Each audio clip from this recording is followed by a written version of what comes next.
Everything is about to change in the world of processors. Over the years, Intel's Core i series processors' performance has basically stagnated. The best processors in the Core i series were the first and second generation ones. Even with the 7th generation Core i series processors, there hasn't been that much improvement. My current computer currently uses a first generation i7 processor, and it runs great. It's able to run all the latest games at the highest settings because I have a better graphics card on the system, but it's able to keep up with all of that. Like, I can play a game and I can stream it at the same time. The only thing where it actually struggled was when I was trying to stream The Division. The Division is a very high processor intensive game, and that was the only game that I wasn't actually able to stream at the same time in like full high quality settings. It's The Division because it uses a lot of processor power. But outside of that single thing, my 7-year-old processor can keep up with all of the other processors. Now, mind you, it won't be the top of the line, it will be a little bit slower, but it's still able to keep up with them, and that's crazy. AMD is releasing their newest processor, and they've chosen to name it Ryzen.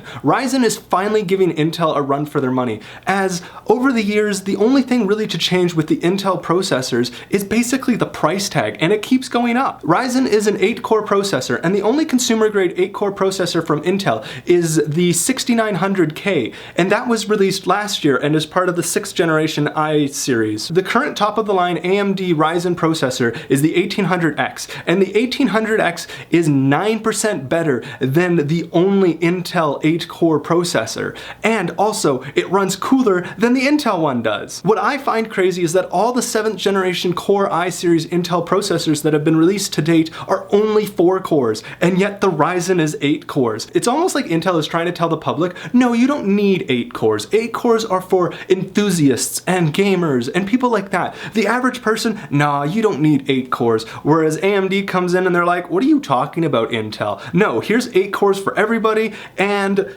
at half the price. What's also crazy is that they run cooler than the Intel ones, and even the lowest version of the Ryzen processor can be overclocked. All of them can be overclocked. It's just, Intel's never done stuff like that. I think Ryzen actually caught Intel off guard because the way that it's pretty much always been is that Intel releases a processor, then AMD releases essentially the same processor at a cheaper price, but it also runs hotter. And because it runs hotter, usually that leads to a shorter lifespan. I am sad that Intel now has to play catch up because I am an Intel fan, but it really seems like Intel brought this on themselves because their primary focus has basically been mobile processors, and they've kind of forgotten to innovate on the desktop processors. There's a rumor floating around that Intel is going to release a better processor later this year, but the fact still remains that the last 8-core processor from Intel was over $1,000, and AMD's is half of that. So if Intel wants to stay competitive, basically they need to revolutionize the processor and release it at a very, very, very good price point. I am really excited about the fact that Ryzen is a thing that exists